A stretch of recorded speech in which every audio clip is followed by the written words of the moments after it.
Iran தன்னோட கச்சா எண்ணெயை ஒரு மாதத்திற்கு விற்று கொள்ளலாம் அப்படின்றாரு.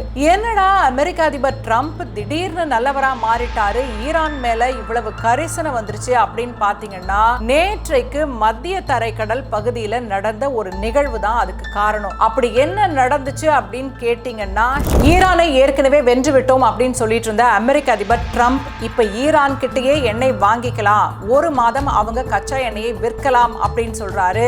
இது அவருக்கு ஏற்பட்டிருக்கிற ஒரு இஸ்ரேல் பிரதமர் நெத்தன்யாகுவோட பிடிவாதத்தால இந்த போர் தொடர்ந்து நடந்துகிட்டே இருக்கு.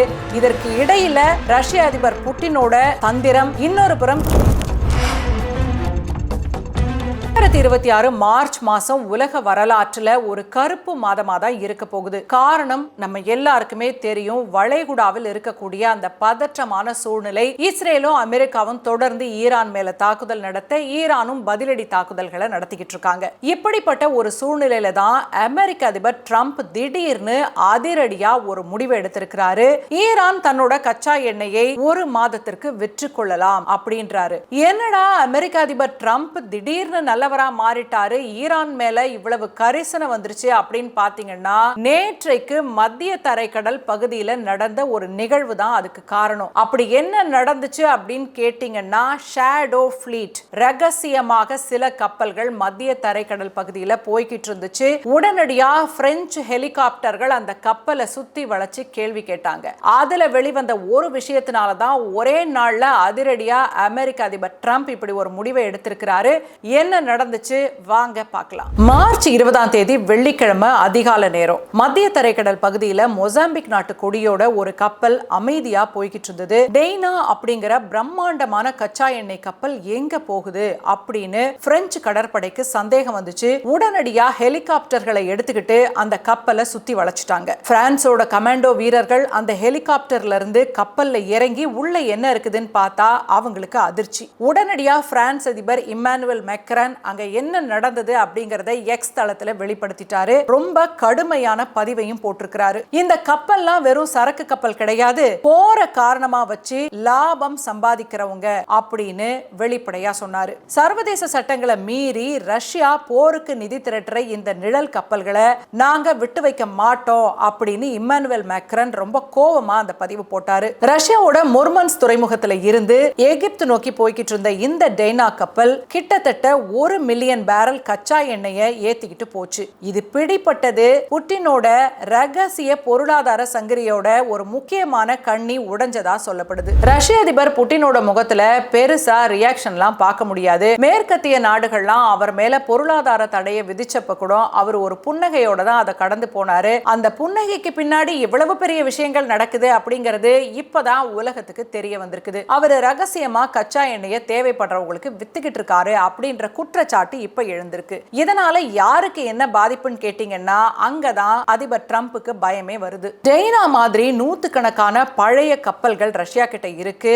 எந்த விதமான காப்பீடும் இல்லாம ரகசியமா எண்ணெயை ஏற்றுமதி செஞ்சிட்டு இருக்காரு புட்டின். உலக சந்தையில கச்சா எண்ணெய் விலை $100 தாண்டினாலும் ரஷ்யாவோட யூரல்ஸ் எண்ணெய் $90 தான் இருக்கு. இது கொஞ்சம் தரம் குறைந்த மீடியம் சார் வகை அப்படிங்கிறதுனால இந்தியா மற்றும் சீனா போன்ற பெரிய வாடிக்கையாளர்களை தன்னோட பக்கம் கட்டி போடுறதுக்கு புட்டின் இந்த சலுகையை கொடுக்கிறாரு. அமெரிக்காவோட மிரட்டல்களை பொருட்படுத்தாம சீனா போக வேண்டிய 7 கப்பல்களை இந்தியாவுக்கு திருப்பி விட்டிருக்காரு புட்டின். இதுல அக்வா டைட்டன் அப்படிங்கிற கப்பல் மங்களூரு துறைமுகத்துக்கு வருது. இதனால கடந்த 2 வாரங்கள்ல மட்டும் ரஷ்யா கிட்டத்தட்ட 672 மில்லியன் யூரோக்கள் கூடுதலா லாபம் ஈட்டியிருக்கிறதா அல் ஜசீரா செய்தி வெளியிட்டுச்சு. இத பார்த்த உடனே அமெரிக்கா ஐரோப்பிய நாடுகளுக்கு பயம் வந்துருச்சு. அமெரிக்க அதிபர் டொனால்ட் ட்ரம்புக்கு திடீர்னு ஏன் இவ்வளவு கவலை? ஈரான் மேல ரொம்ப வேகமா போற தொடங்கின அவரு திடீர்னு ஏன் பின் வாங்குறாரு? இந்த கேள்வி எல்லாருக்குமே எழுந்திருக்கு. முதலாவதா கத்தாரோட ராஸ் லஃபான் எரிவாயு நிலையம் தாக்கப்பட்ட உடனேயே இதுக்கும் அமெரிக்காவுக்கும் எந்த சம்பந்தமும் இல்ல அப்படின்னு ட்ரம்ப் மறுத்தாரு. இது ஈரானோட நேரடி பதிலடிக்க அமெரிக்கா பயப்படுறத தான் காட்டுதுன்னு சொல்றாங்க. ரெண்டாவதா இஸ்ரேல் தேவையில்லாத பல சிக்கல்களை உருவாக்கி அமெரிக்காவை முழுமையான ஒரு போருக்குள்ள இழுக்க பாக்குது. ஆனா ஈரானோட முக்கிய எண்ணெய் முனையமான மார்க் தீவு மீது தாக்குதல் நடத்துறதுக்கு ட்ரம்ப் அனுமதி கொடுக்கல. ஏன்னா அங்கிருந்து வர்ற எண்ணெய் முடங்குனா அமெரிக்காவில் பணவீக்கம் ஏற்பட்டு ட்ரம்போட அரசியல் எதிர்காலமே கேள்விக்குறியாகிடும் அப்படின்னு அவர் பயப்படுறாரு. இந்த பயத்தோட உச்சகட்டமா தான் மார்ச் 21 அன்னைக்கு ஈரானிய மற்றும் ரஷ்ய எண்ணெய் கப்பல்கள் தற்காலிகமா அவங்களோட எண்ணெயை 30 நாட்களுக்கு வித்துக்கலாம் அப்படின்னு ட்ரம்ப் அனுமதி கொடுத்திருக்காரு. ஈரானிய எண்ணெயை பயன்படுத்தி ஈரானையே ஒடுக்குவோம் அப்படிங்கிற பேச்சு உண்மையிலேயே ஒரு ராஜதந்திர தோல்வியோட வெளிப்பாடாதான் தெரியுது. இஸ்ரேல் நாட்டோட நிலைமையும் இப்ப ரொம்ப மோசமா தான் இருக்கு. தேவையே இல்லாம மார்ச் 18 ஈரானோட சவுத் பார்ஸ் எண்ணெய் வயல் மீது அவங்க தாக்குதல் நடத்தினாங்க. ஈரானுக்கு கடுமையான கோபம் வந்துருச்சு. அவங்க திரும்பவும் வளைகுடா நாடுகள்ல இருக்க மற்ற முக்கியமான எண்ணெய் வளங்களின் மீது தாக்குதலை நடத்த இப்ப உலகம் முழுவதும் ஒரு பெரிய எரிசக்தி பிரச்சனை வந்திருக்கு. இந்த அணு ஆயுத போர் அப்படின்றது எரிசக்தி போரா மாறி இருக்கு. அந்த அளவுக்கு பிரச்சனை தீவிரமாயிருக்கு. இதனால ஐரோப்பிய நாடுகளும் கூட வேற வழி இல்லாம ரஷ்யாவை நம்ப வேண்டிய ஒரு நிலைமைக்கு தள்ளப்பட்டிருக்காங்க. இது முழுக்க முழுக்க அமெரிக்காவுக்கும் இஸ்ரேலுக்கும் எதிரான ஒரு சூழலாக மாறிக்கொண்டிருக்கிறது. அதனால தான் ட்ரம்ப் ரொம்ப பயப்பட தொடங்கி இருக்காரு. ஈரானை ஏற்கனவே வென்று விட்டோம் அப்படின்னு சொல்லிட்டு இருந்த அமெரிக்க அதிபர் ட்ரம்ப் இப்ப ஈரான் கிட்டயே எண்ணெய் வாங்கிக்கலாம், ஒரு மாதம் அவங்க கச்சா எண்ணெயை விற்கலாம் அப்படின்னு சொல்றாரு. இது அவருக்கு ஏற்பட்டிருக்கிற ஒரு தடுமாற்றம். அந்த தடுமாற்றம் பயத்தின் விளைவாக வந்தது அப்படின்னு தான் புரிஞ்சுக்க முடியுது. இன்னைக்கு ஈரானோட கச்சா எண்ணெயை தற்காலிகமா வித்துக்கலாம் அப்படின்னு அனுமதி கொடுத்திருக்கிறாங்க.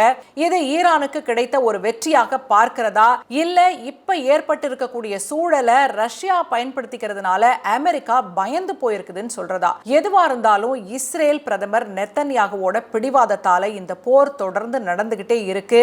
இதற்கு இடையில ரஷ்ய அதிபர் புட்டினோட தந்திரம், இன்னொரு புறம் இந்தியாவோடைய சாமர்த்தியம். அவங்க பாத்தீங்கன்னா ரஷ்ய எண்ணெயை தொடர்ந்து வாங்குறது அப்படிங்கறத உறுதிப்படுத்தி இருக்கிறாங்க. சூழல் எதை நோக்கி போய்கொண்டிருக்கிறது? இந்த போரில் அமெரிக்க அதிபர் ட்ரம்ப் எடுத்திருக்கக்கூடிய முடிவை நீங்க எப்படி பாக்குறீங்க? உங்களுடைய கருத்துக்களை கமெண்ட்ல பதிவு பண்ணுங்க.